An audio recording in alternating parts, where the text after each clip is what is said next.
sign from the Most High? Yes. But if the sign is not prophetic, then it means nothing. Because the Most High already gave us his word, right? But the difference between us and the heathens is that the heathens look to creation, right? And there's nothing wrong with creation, right? Because like I said, listen, the moon does give you certain things, but it's all from Yahweh. It's not the sun. We don't look to the moon.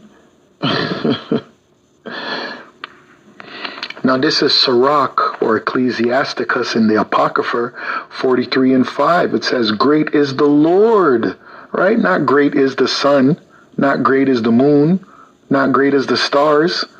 Great is the Lord that made it, and his commandment runneth hastily. He made the moon also to serve in her season, for a declaration of times and a sign of the world. So is the moon the God? No. The moon is meant to serve. The moon is serving you. That's literally our calendar in the sky. That's just a calendar, right? That's also our clock. It's a calendar. It's a clock, right? Because from the word moon, you get the word month. So you know when a new month is coming in by the new moon, right? You know when different Sabbaths are coming in by the moon. All these things you should know. Just like you know when the day is about to end. You see the sun set. When the sun sets, what does that mean? Right?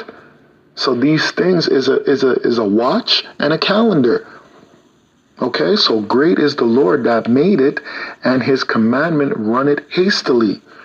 He made the moon also to serve in her season, for a declaration of times and a sign of the world.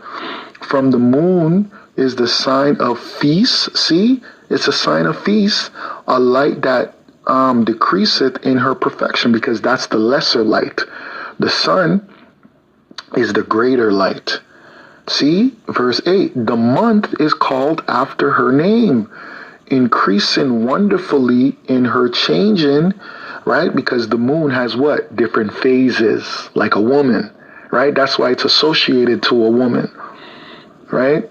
It says, wonderfully in her changing, being an instrument of the armies above, shining in the firmament of heaven. The beauty of heaven, the glory of the stars, and an ornament. Those things are just an ornament. How are you worshiping a fucking ornament? Given light in the highest places of the Lord, right? It says, at the commandment of the Holy One, they will stand in their order and never faint in their watch. You see, at the commandment of the Holy One. So we need to worship the Holy One, because it's the Holy One that commanded them to be on that time and to be perfect. You can't stop the moon from doing what the moon does. You can't stop the sun from doing what the sun does. Right? Look upon the rainbow and praise him that made it. Very beautiful. It is in the brightness thereof. See? So it says, look upon the rainbow and praise him that made it. See? It says, I'll go to verse 13. By his commandment, he maketh the snow to fall. You people are giving the glory unto these different celestial bodies, right? Going into the different idols, right? Going into to Semiramis, right? Going into Nimrod, going into Cush, right? These different deities that you people are worshiping, not understanding that this all goes back to the Most High, right? And this occult ritual that we just saw with the 666, right? That's literally just an occult ritual. That's all that it is. That's all that it is, right? And we literally watched a man die on this, right? Hold on, let's go back. It's one that could land him in prison for 15 years. This case divided America almost immediately. That was the point of the case. The point of the case was to divide America, right? Order out of chaos, because they want you so-called Negroes, Latinos, and Native Americans to cause a riot so they can bring in martial law. On one side, those who say Penny is a racially motivated murderer. No, he's not a racial motivated murderer. No, he was used in a ritual. To be honest, I don't even know if he was coherent at this time. Right? He might have been under MK Ultra as well. Both these men might have been under MK Ultra. The guy Penny and the guy who's on the floor. Right? Vigilante who thought he could put his hands on a poor black man because he was poor and black. On the other, those who believe Penny is a hero who protected his fellow riders in the face of soaring violent crime. And that's how you know it's a ritual as well, because they want to make him into a hero, right? Which that word hero goes to the god Haru, right? Which goes back to the god Haru. And that's what this ritual is all about, because all them gods are really one. Really and truly, they're one. So they're trying to make this man into a hero, which he is.